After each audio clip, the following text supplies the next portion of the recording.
So just to remind you, referendum 2A asks Steamboat Springs voters to approve a 2 mil levy to support Steamboat Springs Fire Rescue and EMS. Kathy Cannell and Joe Oakland will be speaking in favor of referendum 2A, and Louis Antonucci will be speaking in opposition. So we will begin with 2-minute statements, opening statements, and Louis, we'll start with you. Okay. Thank you all. For those of you who don't know me, my name is Louis Antonucci. I've been a resident of Steamboat Springs for about 40 years. I have owned a couple of small businesses in my time. I've owned commercial real estate in Steamboat. And I understand from a first-hand point of view how every tax that's passed, property tax, affects small business owners. So the reason I'm here tonight speaking against it is not that I'm against emergency services, fire department, ambulance service, because as the community grows, obviously the needs of the community have grown, and I think that those things have to be funded. My opposition is to the way that it's proposed to be funded. And when I was on city council for 12 years, and I served from 1989 to 1993, so my first time around was coming out of the 80s recession. Second time around, I got elected in 2001, right after the 2000 dot-com bust, and then towards the end of my tenure was the 2008-2009 bust. So my point is that the city has certain core services, and those core services you would imagine are fire, police, emergency services, roads, snow plowing. They should be funded first. Every year, the city council is given a presentation by every department, and they can decide at that point in time how, to what level each and every department needs to be funded. And they should do a top-down priority and start with all the core services, and then fund accordingly. And if we run out of money, then go for a property tax. And I'm okay with that, but I think the property tax should go into the general fund so that the city council, at whatever point in time, can fund it appropriately. Thank you. Kathy, are you doing the opening? I would love to do the opening, and thank you, Louis, for setting me up. My name's Kathy. We serve together, you know. We love each other. And I will tell you, I served on city council from 1997, I think, to 2003. And I have to tell you, my experience on city council and everything subsequent tells me core services should never be a part of the general fund, because the general fund is handled by councils who are elected at that time, who have a lot of pressures put on them by other interest groups other than the core services. Core services need to be sustainable. They need to be not related to sales tax, the ups and downs of the economy. They need to always be there. And they need to not be able to be in competition with things like the latest fad, house and hail, electric bikes, whatever we want to. I love my fellow city council members, past and present, but I do know, based on who's elected, it can be very vulnerable. I have 1 minute, oh my God. Okay, please understand that this 2A is so important to us because we need to have a funding source that gets everybody to be fair. Right now, second homeowners do not pay a dime for any of our fire or EMT services. I live in Valdecere. I'm surrounded by second homeowners, only one who rents. If I am getting a call that I have an emergency service, like I am having a heart attack or my property is on fire, and the fire department has gone to 2 other places that are second homeowners who don't pay, I'm going to be mad. We have right now, we have 2 times a week, we have third out calls that we cannot handle. We have 800 calls this last year that were second calls. And I'm going to let Joe here real quick, take 1 second. Well, will you just at least let people know who you are, Joe? Yes. Yeah. Oh, sorry, turn that off. I'm Joe Oakland. I've worked for the city as a firefighter. I'm not here representing the city. Currently, I'm representing myself. And just so you know who I am, I'm born and raised in Steamboat for 35 years, and I've been around emergency services that entire time because my dad was involved with all that. So I've watched it my entire life, and I'm here to help push in the right direction on this 2A stuff. Thank you. Okay, I think it's important that you guys know who's answering questions. So we'll start with a question for Kathy and Joe. Referendum 2A would fund additional staff for Steamboat Springs Fire and Rescue EMS over the next few years. We're a relatively small community with not, hundreds of calls a day. So why does the city need more firefighters? We'll let Joe have that one. So the city needs more firefighters because we have been short-staffed substantially over the last several years. Since 2014, the fire chief has been presenting information to city council showing them how not only are we currently behind, but how we continue to get further behind. And city council has consistently identified that they don't have any money to spend on additional firefighters. So that's been over 5 years, over multiple councils. They continue to struggle with that. A big piece of that, and how much call volume we've had increased. This year we predict that there'll be 2,500 calls that the fire department will respond to. That's fire and EMS calls. 60% of those are EMS calls and 40% of those are fire. So it's a pretty large percentage actually that is fire type calls. And the big number on that is that since 2010, which was the last time we got one firefighter on each shift, we've had a 42% increase in our call volume, which is substantial in 9 years. And it has no signs of slowing down. We're off to the races. Thank you. This question, Louis, is for you, and you did talk about it in your opening statement, but maybe be more specific. What are you basing your opposition to referendum 2A on? What are your key points? I think the key point is more philosophical about how the city is run. And every year the staff gets a chance to put a budget together based on the input from each department head, and it's presented to the city council, and the city council at that point in time gets to prioritize. And I mean, there's a couple of things. One, I sat on 12 different years, I sat putting a budget together. And I don't care whether it's the city of Steamboat Springs or the United States of America, there's no such thing as enough money in the coffers, and every department always has more needs than what there is money. So it's up to the council to prioritize. And I think that core services should come first. And then if we get to the point that the community has more needs than the funding that we have, then go for a tax, but go for a tax that goes into the coffers that can be spent the way that whatever the city council feels is appropriate based on the needs of the community. Thank you. No.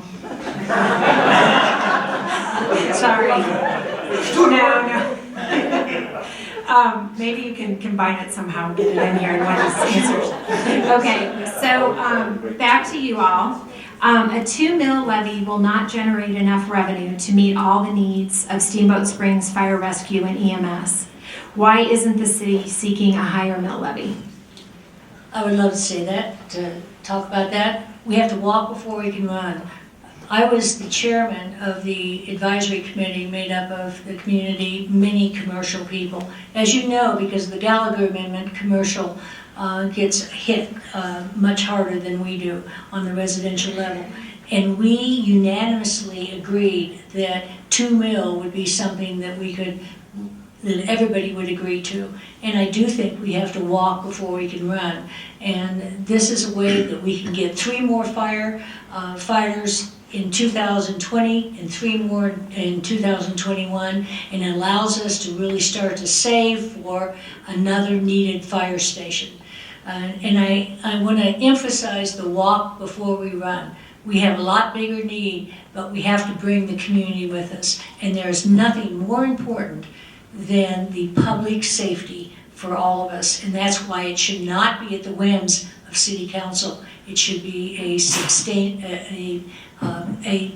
it should be a funding source that is there and dedicated towards fire and EMS. Thank you. Okay, Louis, a citizens advisory committee that Kathy served on studied, and Louis, you did not serve on it. A citizens advisory committee studied the needs of the Steamboat Springs Fire Rescue and EMS and recommended that the city pursue the 2 mil property tax to support additional staff and allow the city to begin saving for a new downtown fire station. Do you disagree with that committee's recommendation, and why? It's always hard to disagree when the city council puts a citizens committee together. But knowing some of those people, I think that some of those people compromised and basically went along with the status quo. And I think that it probably, and I think in a lot of the people's hearts that were on there, on the committee, that they didn't feel that it was the best way to go. I obviously disagree with Kathy on this.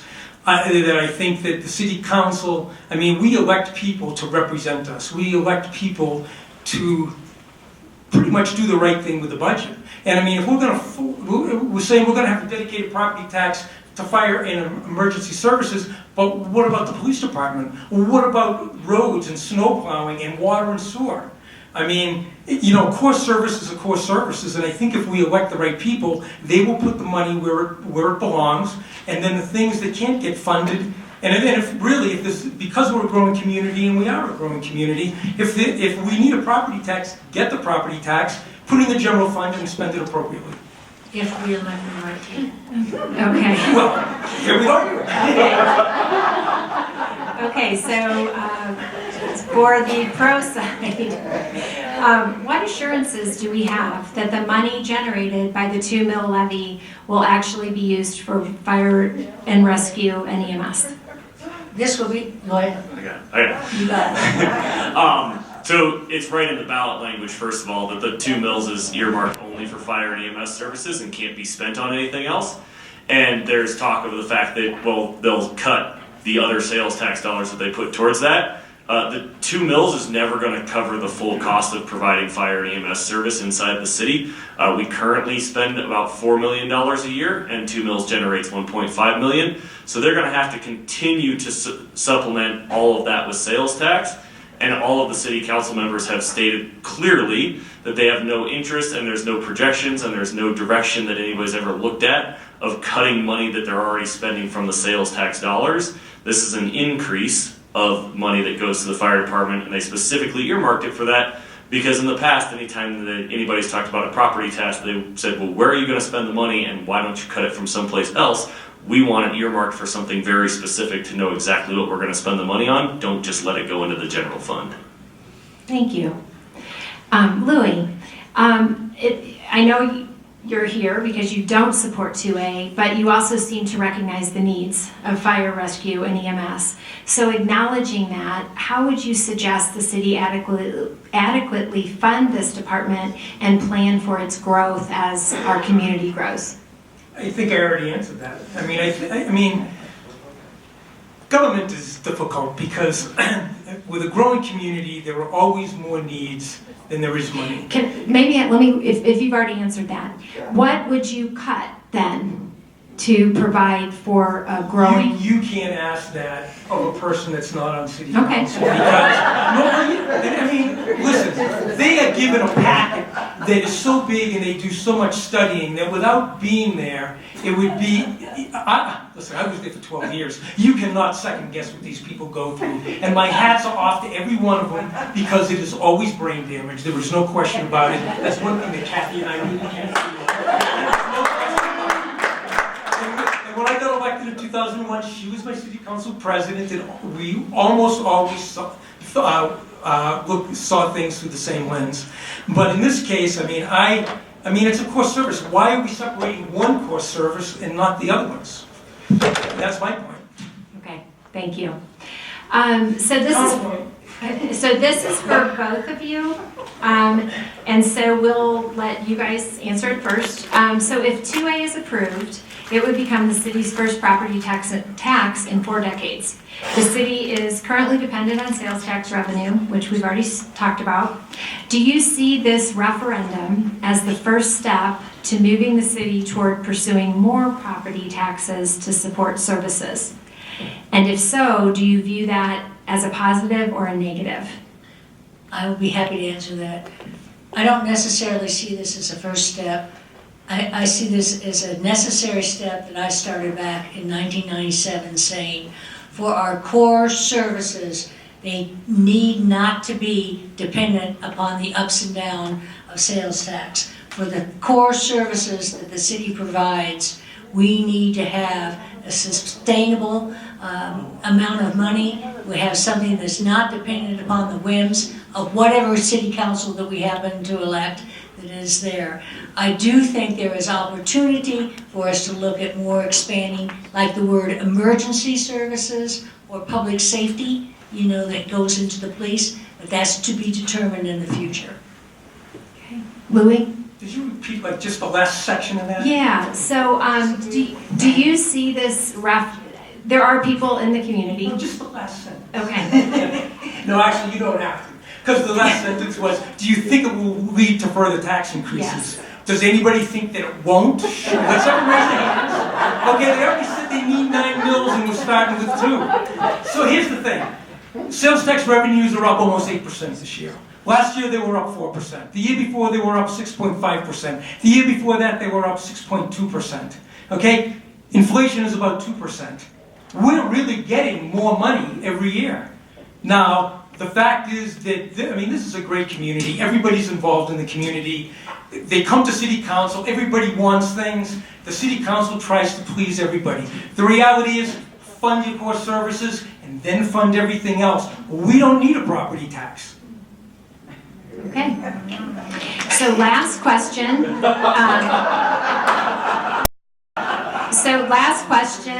Louis, we'll start with you. This is from the Economic Development Committee Chamber. I don't mind saying that. How will this ballot issue impact our business owners, and why should they support or oppose this measure? As a business owner, I think you could answer that. Well, there's a lot of people here that own small businesses. I own the Old Town Pub for 18 years. Started in '84 during a recession. Ended it in about 2000. I owned a t-shirt shop for about 3 months and couldn't stand that, so I got out of it. But the reality is that small businesses have a hard time in Steamboat because of the cyclical nature of the economy, and then also the seasonal nature of the business of the resort industry. And I think everything that happens, every tax gets passed on to the tenant. You know, and if you own the building, like I was fortunate enough, I owned the building and I ran the business, where's the money going to come from? You can only charge so much for a hamburger or a t-shirt. So I think that every tax hurts the local people in this town, and I think there's got to be a balance, which is why I think core services first and everything else. And if you can't fund it, then you don't fund it. Okay. What is your take on how this will impact small businesses? Well, I think the issue for small businesses is the Gallagher Amendment, and I think we need to deal with the Gallagher Amendment. I think that having core services being funded in a sustainable way, if I owned a small business and I had a fire or I had an emergency, I don't want to be that third or fourth out call.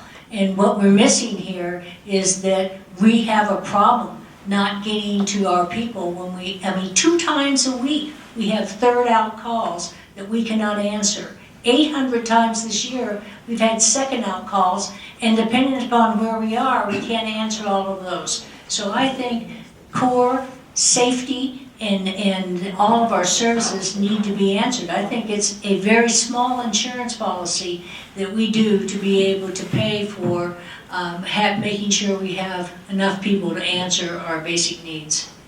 Perfect. We're down to the closing statements. So you guys here, Joe and Kathy, you'll start since Louis started. So who is doing the closing? I just want to tell you, if I'm the third or fourth out call and I die because you all didn't get to me and you were the second homeowner, I'm going to haunt. Okay? Everybody in this community. We need to recognize that we need to get our second homeowners paying. Is it fair? It's important that everybody pays for these services. Also, I own a home that has a market value about $950, an actual value about $687, an assessed value at $47.5. That is a Scotch a month. I'm broadening my horizons this way so I can lose a Scotch a month to have insurance fee for me to have the proper, emergency and fire care that I need and deserve as a citizen in Steamboat Springs. And I never said don't fund it. Louis? You know, last I woke up in the middle of the night last night. Was that you flying around my bed? Anyway, I never said don't fund it. Listen, you know, my hats are off to the fire department, to the ambulance people. I mean, the worst day of your life is when you have to dial 911. And when these guys show up, honestly, there is no amount of money that you probably wouldn't spend to have them be there. So don't take this as that I'm not for emergency services or even increasing the level of the service that we provide. To me, it's a question of how it gets funded.